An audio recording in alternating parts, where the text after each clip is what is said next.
Hey everyone, John from Nintendo Life here, and as you can probably tell by the set behind me in every video, I'm a bit of a Zelda fan.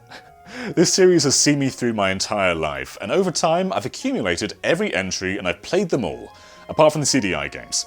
I even got the Game & Watch for my birthday recently, and this thing is snazzy. But there is one game that I consider this collection incomplete without. Now, I'm not much of a regional collector, I own most of these in PAL, and I'm happy with that. But Four Swords Adventures in Japanese has something crucial the PAL version doesn't. In fact, this is called Four Swords Plus. This has a mode called Navi Trackers, which is fully voice acted. It uses the Wind Waker engine, and it even has blue versions and red versions and purple versions of Toon Link, something I don't think we really saw in 3D before. So this is something very special, and it was just completely missing in the localized versions. So you know what? Let's check out Navi Trackers and figure out exactly what this thing is, because it's very cool. Okay, so this is going to be incredibly awkward. First off, what you need is a Japanese GameCube. Check. Then you need 4 Game Boy Advances with Game Boy Advance to GameCube adapters. Check. But to capture this, we're actually going to have to daisy chain a GameCube with a Game Boy player into a Japanese GameCube, so I can show you both the TV and also what's on the Game Boy Advance screen. Don't like this! So without further ado, let's flip on our Game Boy Advances and try and play Navi Trackers. So we're in a pandemic right now, so the other Game Boy Advances are going to be utilised by ghosts. But yeah, you'll notice this mode at the bottom is absent from the English version. This is Navi Trackers, and it stars Tetra, a fully voiced Tetra at that. But yeah, you need 4 Game Boy Advances to get this to work. So let's jump in and experience Navi Trackers.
So what you heard right there was fully voiced Zelda before Breath of the Wild, years before Breath of the Wild.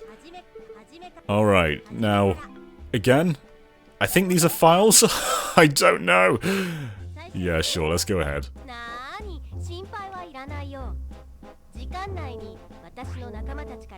It's so weird hearing Tetra with a voice. But basically the objective of this game is kind of like a scavenger hunt. And there's other elements too, like a jump button. I know Rock's Feather gave you a jump in Link's Awakening, but this is a full-fledged jump button. So basically, the objective is Tetra's going to call out a bunch of locations of people, and you got to find them. You would usually be competing against other players, but seeing as there are no other players, we're competing against no one. Alright, so I don't know any Japanese, so putting in my name. If I put in something rude, I apologize. I don't know what that says. Is that apt? Are you okay with that? So right now, on this screen down here, we're actually throwing pots at items right now. Now, everyone does this, but because we're playing as one person, this might make things a little bit easier. So we're getting ourselves some more rupees. If we run out of pots, that's fine. More will respawn once we've got rid of them all. There we go. Now I want to get that blue one over there. So yeah, this is just like a starting mode, the warm-up for the main event. So as you can see, I can jump, I can run! Now, I'm capturing this in a really weird way, but the objective is basically to look up at the top screen, which will show you where everyone is. And using that, you can figure out where they are on the Game Boy Advance. You can also talk to other people, but we want to find everyone in order. So number 1 is over here. Yay! And then I would go, hey, where's number 2? And actually, I spoke to number 2 just now, but it seems like we're skipping 2 and going straight to 3, who I believe is right over here. And again, we'll see if that's going to ditch 4 or not. We'll see. So I think that's just number 3. So number 4 we've got to find now. And if we had the courtesy of the TV, we could look up, but we don't. We're using our own initiative. There's 4. So basically the gist was that you'll be doing this against other people, competing to find the next person. So you'll be gathered around a TV together, just looking for these individuals across the map. And there's multiple maps too. So when we finish this, we'll actually unlock the next map. And it'll just go on and on and on. So it's a pretty substantial side mode, something that's just never localized for whatever reason. So I can't see where the next person is, but maybe he will tell us. So he's by a bush, which might be this. Maybe not, maybe the other end. Okay, we'll go this side and see if we can find number 5. There's number 9. He's elusive, this fella. There he is! We found him. So what's also really cool is the animations you see Tetra do. Like when the time is going quite low, she starts to do like a little dance. It's very cute. And it just makes me regret that we didn't get a mode like this stateside or in the West. We can also open up these chests, see what's inside, get some little items. There's a hammer. I could either hit like other links with that, or do that. Just change the map. So yeah, some really cool stuff. So have you guys played this before? Let us know in the comments. Look at number 6. Beautiful. But yeah, that's basically the gist of Navi trackers. You're following what's going on the TV, listening to Tetra. Or if you don't speak Japanese, you're just nodding along to what she says. But it's a really fun side mode. And once lockdown ends, I'd love to play this with other Nintendo Live stuff. This could be really fun.